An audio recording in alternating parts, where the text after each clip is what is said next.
Hi, my name is Andries. We're at my man cave. I've got a few cars that I'm collecting and building.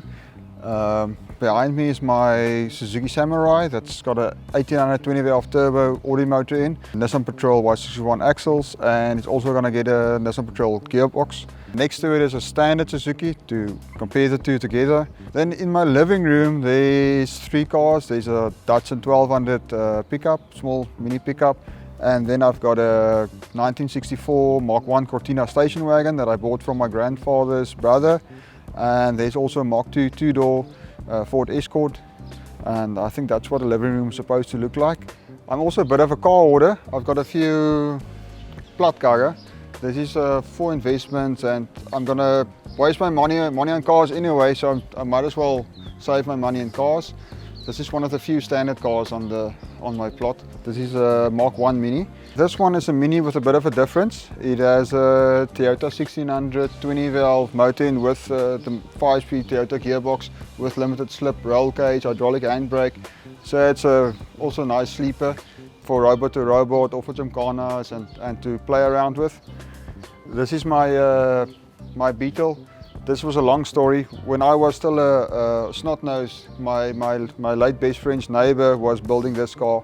It was there standing on just a home-built chassis and a V8 and a Beetle body, and under the bonnet it has a Ford 302 V8 with the auto box underneath. It's got Jaguar suspension, and yeah, the late uncle Johan van Rijn built this car from scratch. I think there was a bit too much brandy and they put the motor on the wrong side, but it works. This is my Lada Niva, used to be a Lada Niva. It's got Land Cruiser 80 series axles in, it's got rad-flow coilover suspension, it's got hydraulic bump stops in it, hydraulic handbrake steering. I use it for the off-road races in Namibia, Klakois rallies, Oranje rallies. This is my Y61 Nissan Patrol. It has a 6PT Cummins in. The Nissan Patrol has got 37-inch tires on at the moment with 30 live bead locks. Me and Diaan rebuilt the whole motor and souped it up a little bit too much. Now it keeps on eating gearboxes at the moment. I'm on my 4th Patrol gearbox. They were supposed to be strong, but not strong enough for a 6PT. This is my Nissan Defender. Used to be a Land Rover. Now it's got a Chevy LQ4 V8 in it. It has Nissan Patrol Y61 axles front and rear. It's got a Nissan Patrol gearbox in as well, lockers front and rear. Nissan Defender also has 37-inch tires on dirty life bead locks at the moment. So it's a nice monster, it's a nice sleeper, a wolf in sheep's clothing.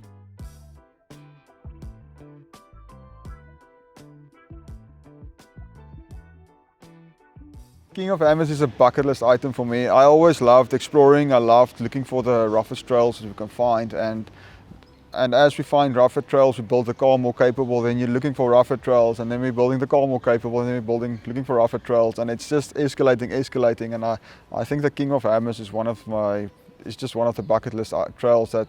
It's one of the roughest races that you can get to. I saw King of Hammers on YouTube probably 8 years ago or so. And I just fell in love with it. I always loved rock rolling, I love four-wheel driving, and I also love rallying. And King of Hammers is just a perfect combination of high-speed rallying and the roughest trails that you can find. And my whole life I've always been, I liked rallying, and when we're on 4x4 trails and the trail's boring or not challenging, then we do rallying until we hit the obstacle. Then we'll rock roll again, and between obstacles we'll do rallying. So it's a perfect fit for our driving style that we've done all the years.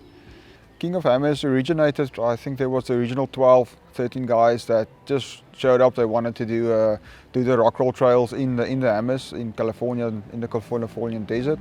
They rocked up, and I think the prize was like a case of beer or something, and they just wanted to see who can do the rock roll trails the fastest. And it caught up so well to today, from 13 friends to 80,000 people in the desert. The King of Hammers is a big off-road race in America. I think 80,000 plus spectators get together for 2 weeks of off-road mayhem. Diaan bought us a Jeep Rubicon that we're going to build for the trip. We're going to ship it to the States. Freight Factory is going to help us with that. And Diaan's already bought the motor, pulled it out of a scrapyard, he's busy prepping it, and he's already got the front axle for it, so we're getting parts together. There's lots of support at the moment, people want to get involved with it. So we are looking forward to the 2027 King of Hammers and the year building up to it to get the car prepped and built to last the race. The Jeep needs to be super reliable, super strong. It's massive boulders, and it is a rally race for the time trial for the fastest time over a rock crawl terrain and rock crawl mountains and desert whoops. I think they give you about 10 hours to finish the race.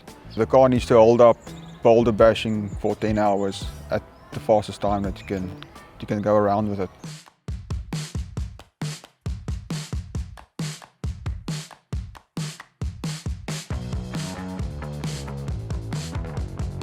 After a lot of contemplating and making calculations left, right, up, down, in every way, we decided on a Jeep because there's a lot of backup support and parts are available in the state. If I take one of my other projects, which was the first choice, the axles I run and the parts aren't as available in the States as the parts for the Jeep. The support for if you want to do any upgrades, roll cages, suspension, you can get from guys like Genrite 4x4 wheel drive. You can get kits that you can for the falling suspension, for any axles you want. If you want to add Dana 60 axles, you get brace kits, get roll cage kits that's up to spec for the King of the Hammers. They're very strict with their specs and safety specs and roll cage specs. It makes it much easier for the time frame we have to build the Jeep. Everything is available. If we do break something, you can go to the nearest scrapyard or parts store and you can have the parts. If I took one of my other cars and we break something, we will have to ship it from South Africa. So it makes more sense to take a Jeep. Diaan already got us a LQ4 Chevy V8 6-liter V8 motor for it. He's already got the Dana 60 front axle for it. And next on our list is a auto gearbox for it. And then it's rear axle, roll cage, falling suspension rear, thrilling suspension front. Diaan is busy prepping the motor. He's already ripped the loom apart and it looks like a crow's nest. And he took out all the wires he doesn't need and he's rewired it and he's already started it at the moment. He's now going to refresh all the seals and stuff so the engine is perfect to go into the Jeep. We're planning to have the Jeep by Diaan from South Africa to USA in January of 2026. Then I want to try and fly over to go and spectate at the King of Hammers, meet and greet all the guys. There's a lot of support there, meet and greet the guys, get some tips. There's a lot of, I can't believe how big names in the King of Hammers are open for support and tips and we're going to go meet some guys, get some more tips how to get the car ready and everything we need to do to get it ready for 2027 King of Hammers. Then I want to spend 6 to 8 weeks in the States to help prep the car, get the suspension underneath the car, get the roll cage in, get the engine in and do some test driving. Then that's for January 2026. Then I'll fly back and make some more money so that we can fly back again for January 2027 to go and compete. We are going to try and test the car. We'd like to do some trails in the States as well with like a bucket list trails like the Rubicon trail and we'd like to have to get some testing into the car after we built it. So we're going to try and hit some trails there. I'm based in SA and my best friend Diaan is in the States at the moment working on an H2A visa to make some more money to go race King of Hammers. And Diaan is getting everything together in United States to get all the parts together, all the cars together. I'm getting the Jeep ready in South Africa and to get it shipped to the States.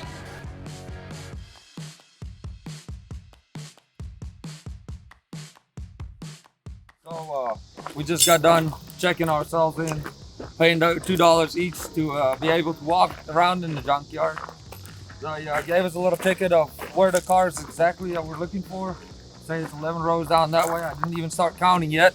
We already don't know what we're doing as this is all new to us. So yeah, let's see if we can find it. I want to show you guys something really quick. It's just an easy way. Like I said, on YouTube, there's a lot of videos that showing this. But just a quick way to see what motor is in these cars. To just go to the glove box directly. If you'll have a look here, you can go down the list here on this service identification, and you'll go down and you'll see it says there it's an LQ9 60. So it's just an easy way to see what vehicle, what engine is in this vehicle. It's just a little bit of a confirmation. So this is the first LQ9 that we find. So first of all, one of the main things that you gotta look for is to why this car is here, of course. You gotta see if it wasn't an accident. If it wasn't an accident, you gotta see if it's got flood damage. So we will take a quick walk around the car, look inside of the car, see the way it was maintained, check the oil, and then see if the motor spins freely. And if all that checks out, then I cannot see why this won't be a good pull and pull an engine.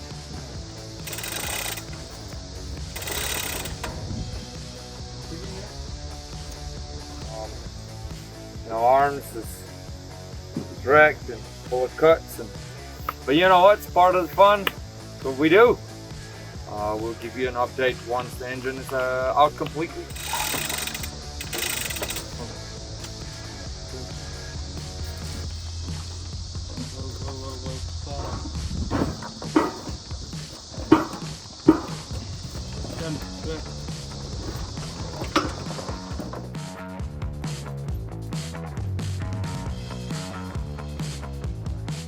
Diaan is a great guy to make stuff happen.